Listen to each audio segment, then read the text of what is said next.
আসসালামু আলাইকুম রহমতুল্লাহি ওয়া বারাকাতুহু। সম্মানিত দর্শকবৃন্দ, আশা করছি আপনারা সকলে ভালো আছেন, সুস্থ আছেন, সুন্দর আছেন। আর আজকে আমি আপনাদের সামনে একটি সুন্দর বিষয় নিয়ে উপস্থিত হয়েছি। সেটা হলো মসজিদে কিছুদিন যাওয়ার পর, রমজানের কিছুদিন যাওয়ার পর কেন মসজিদে লোক পাওয়া যায় না তারাবিতে। তো চলুন জেনে আসি আল কোরআন এবং সহিহ হাদিসের আলোকে। শেষ পর্যন্ত অবশ্যই দেখবেন, ইনশাল্লাহ আপনারা অনেক কিছু জানতে পারবেন।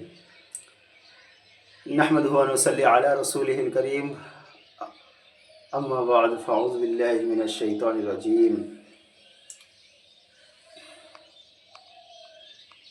ولا تكونوا كالتي نقضت غزلها من بعد قوة أنكاثا। সম্মানিত দিনী ভাই ও বন্ধুগণ, আজ আমরা একটি বাস্তবতা নিয়ে কথা বলবো। রমজান শুরু হলে মসজিদ ভরে যায়, কিন্তু 5 দিন, 7 দিন এবং 10 দিন হওয়ার পর সেই মসজিদ ফাঁকা হয়ে যায়। কেন এমন হয়? এটি শুধু একটি সামাজিক সমস্যা নয়, এটি একটি ঈমানি সমস্যা। আল্লাহ তাআলা কোরআনে বলেছেন, ওয়ালা তাকুনু কাল্লাতি নাকাদাত গাজলাহা মিন বাদি কুওয়াতিন আনকাসা। অর্থাৎ তোমরা সেই নারীর মতো হও না যে শক্ত করে সুতা বোনার পর আবার তা খুলে ফেলে। সূরা আন-নাহাল 92 নম্বর আয়াত। অর্থাৎ যারা শুরু করে কিন্তু শেষ করে না, আল্লাহ তাদেরকে পছন্দ করেন না। কারণ 1 নম্বর কারণ হতে পারে ঈমানের দুর্বলতা। রাসূলুল্লাহ সাল্লাল্লাহু আলাইহি সাল্লাম বলেছেন, ইন্না আহাব্বাল আমালি ইলাল্লাহি আদওয়ামুহা ওয়া ইন কাল্লা। আল্লাহর কাছে সবচেয়ে প্রিয় আমল হলো সেটি যা নিয়মিত করা হয়, যদিও তা কম হয়। সহিহ বুখারী 6464, সহিহ মুসলিম 782। আজ আমরা শুরু করি কিন্তু ধারাবাহিকতা রাখি না, এটাই সমস্যা। কারণ শয়তানের ধোঁকা। রমজানে শয়তান বন্দি থাকে কিন্তু মানুষের নাফস থাকে। আল্লাহ বলেন, ইন্নান নাফসা লাআম্মারাতুম বিসসু। নিশ্চয় নাফস মানুষকে খারাপ কাজের আদেশ দেয়। সূরা নাফসে আম্মারা মানুষকে খারাপ কাজের আদেশ দেয়। সূরা ইউসুফ 53 নম্বর আয়াত। প্রথম কয়েকদিন উৎসাহ থাকে, তারপর নফস অলসতা তৈরি করে। কারণ নম্বর 3, দুনিয়াবি ব্যস্ততা ও অলসতা।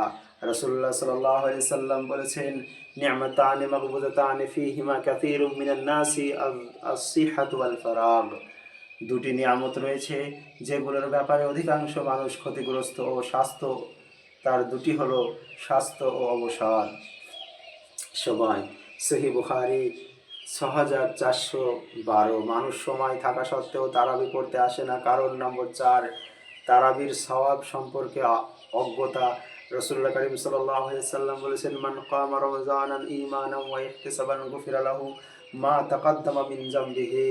যে ব্যক্তি ঈমান ও সওয়াবের আশায় রমজানের সিয়াম তারাবি পড়ে, তার পূর্বের সব গুনাহ ক্ষমা করে দেওয়া হয়।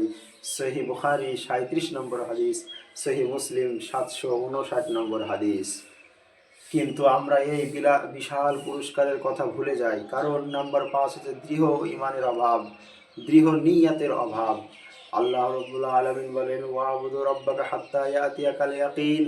তোমরা রবের ইবাদত করতে থাকো যতক্ষণ না পর্যন্ত তোমাদের মৃত্যু কাছে আসে। হিজর 99 নম্বর আয়াত। ইবাদত কয়েকদিনের জন্য নয়, মৃত্যুর আগ পর্যন্ত।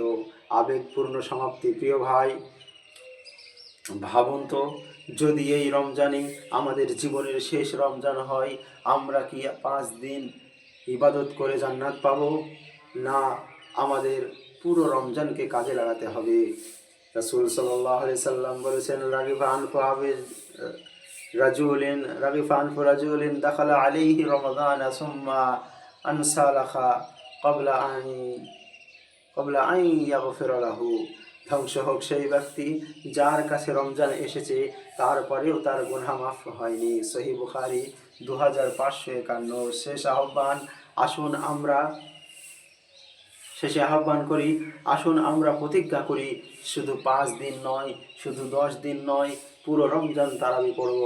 আল্লাহ আমাদেরকে নিয়মিত তারাবি পড়ার তৌফিক দান করুন, আমিন। ওয়া সাল্লাল্লাহু তাআলা আলা খায়রি খালকিহি মুহাম্মাদিন ওয়া আলিহি ওয়া সাহবিহি আজমাইন। আসসালামু আলাইকুম ওয়া রাহমাতুল্লাহি ওয়া বারাকাতুহু।